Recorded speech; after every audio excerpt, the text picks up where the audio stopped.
Vorazun, where do we have her? Vorazun.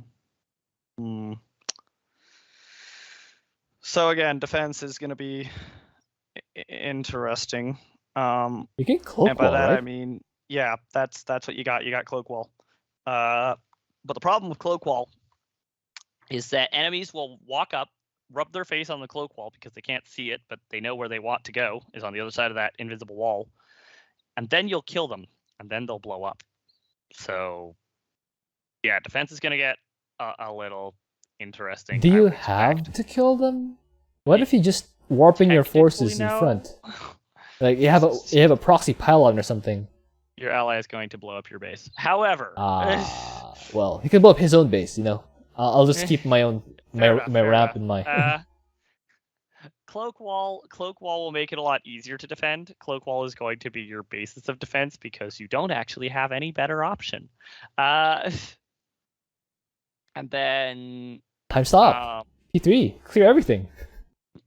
Yes, you can't shoot up as usual, but I mean, you can make Corsairs and Stalkers, but they're way worse than Dark Templar. So shooting up is annoying as usual. If you want this, wait, I was about to say this might even be a situation where you could I might experiment with like getting like Centurions to stun aberrations, but then I remembered they don't stun massive because of course we're not Centurions aren't allowed to be useful units. Like even in the one situation where they might be useful units, we ban them from being useful units. In the campaign I did in the Wings of Liberty Protoss Edition campaign, I've never once used a melee unit that isn't the Sentinel. Centurions and the spinny zealots are like, throw them in the bin.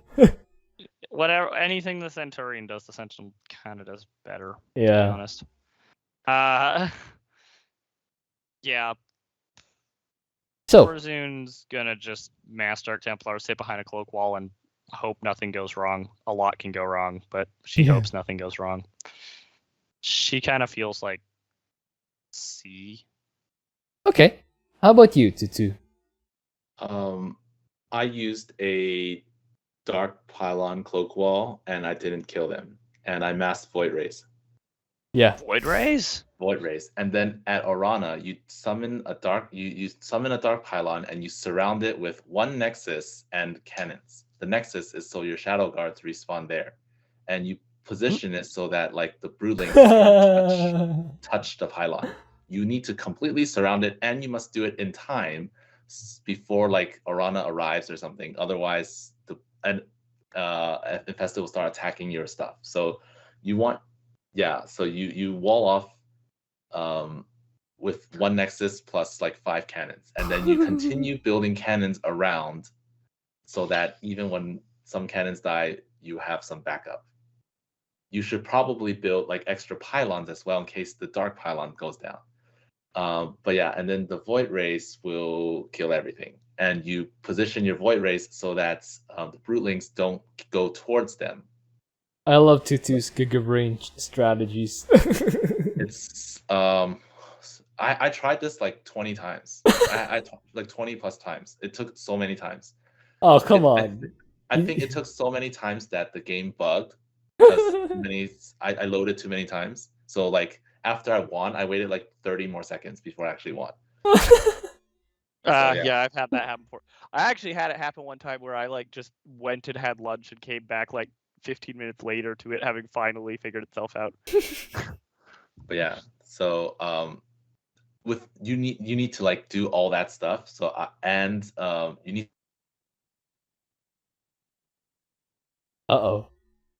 Did Tutu die? Dark Templar, like they're gonna get blasted unless you keep microing them. Yeah, well, I mean, microing Dark Templar seems a little easier than that complicated process, and also, frankly, I feel like I'd have an easier time keeping Dark Templar alive with the blast and the Void Rays. But, especially since Dark Templar at least have the fact that they're cloaked, and so they have the hyper regenerating shields. So if they don't, anything that doesn't break their shield does nothing at all. So I feel like Dark Templar would have been a lot easier for using your Void Race approach. But what letter do you But- have Vorazun in, Tutu? D. He said D, I D. said C. Honestly, I could kind of see her at D still, just because like the Dark Templar are going to be heavy in macro or micro. I kind of felt she looked a lot like Alarak, to be honest, with Mass Dark Templar. But where it's just like, she can kill fine on the front, and then defense is a little weird, and then she can kill fine on the front if we assume good micro. Okay, so how do we figure this? You guys use different strategies, but Tutu said D is in dog. Dog. Mm-hmm. If you use Dark Templar, do you think you would be better off? No, I don't think Yeah. so.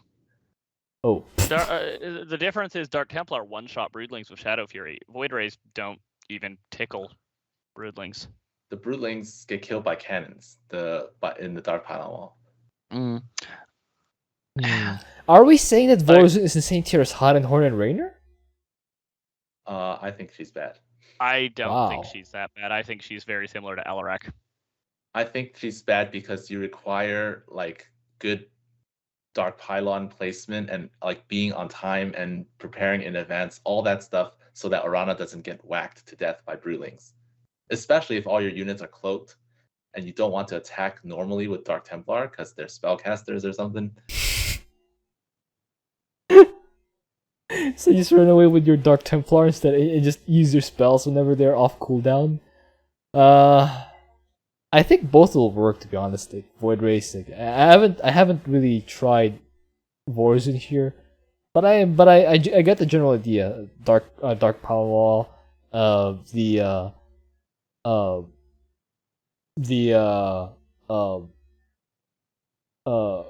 cloaky thing in front of the transport. How about this? How about we push? How about we push everyone in D tier down the tier, then we push Artie down to F, and then we put I don't think he's Vorazun. that bad. Our Tannis is not that bad. I don't think he's that. Okay. Yeah. Sticks better. You're saying that Vorazun is close to Alarak, and Tutu, you're saying that Vorazun is close to Rainer and Han and Horner. Yes.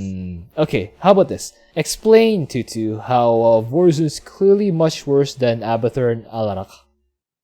Well, Alarak, you have your super strong AoE. As long as you micro him, it's like doesn't matter what comp you're fighting, you can clear things.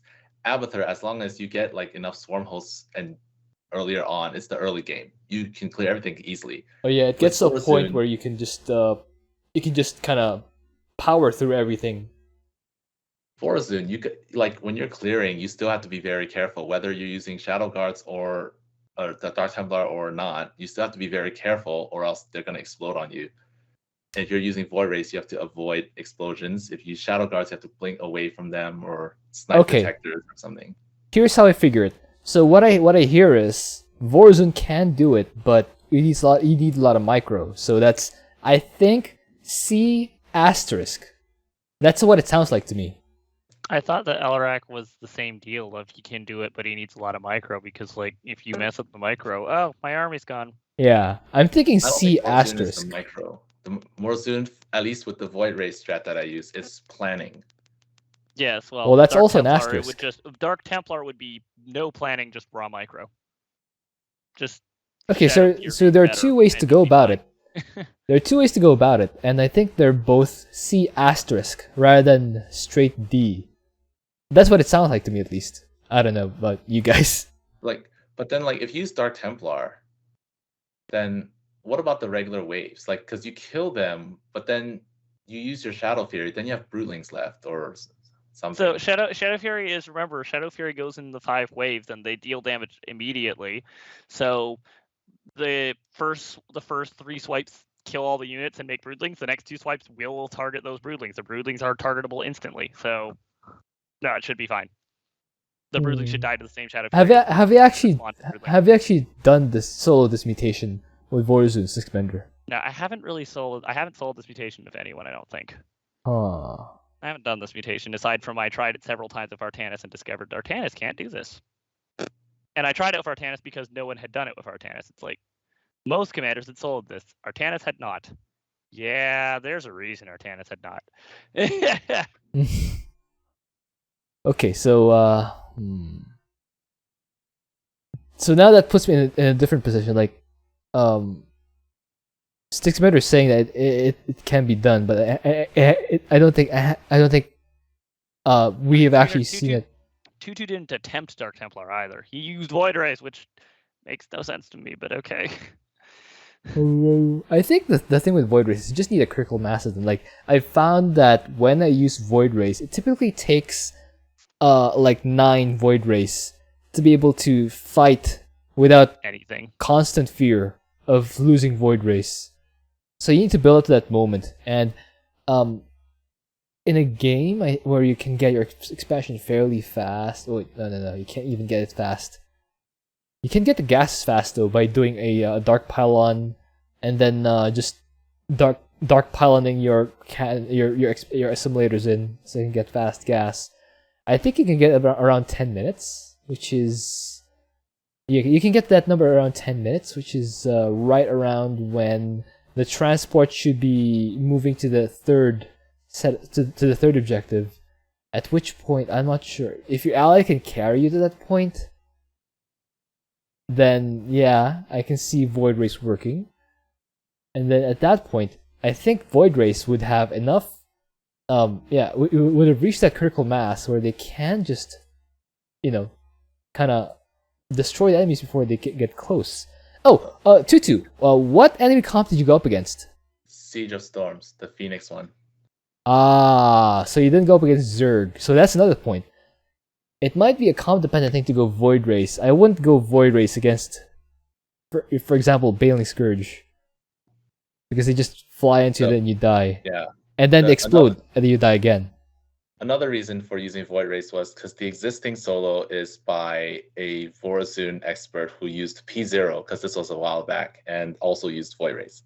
So that was part of why I used Void Race. Because if that person who only plays Vorazun didn't use Dark Templar, there must be a reason. Interesting. Probably because P3 didn't exist, so clearing would have been a little bit annoying. And by a little bit annoying, I mean you'd probably fall behind. Okay. I think it's time for a verdict. I've heard arguments on both sides. I've reached a verdict. So, it has been done before twice, to our knowledge, both using Void Race. And the theory that Vorazun can be seen using Dark Templar hasn't actually been tested yet.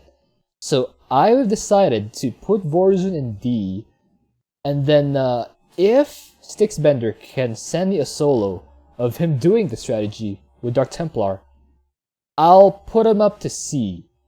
Is that okay with everyone? Yeah. I'll put him in post-production. There you go. Alright, there it is. Vorazun is D. And now I have to beat this with Vorazun and Swan. Swan one's probably easier. Swan one's definitely easier. Alright.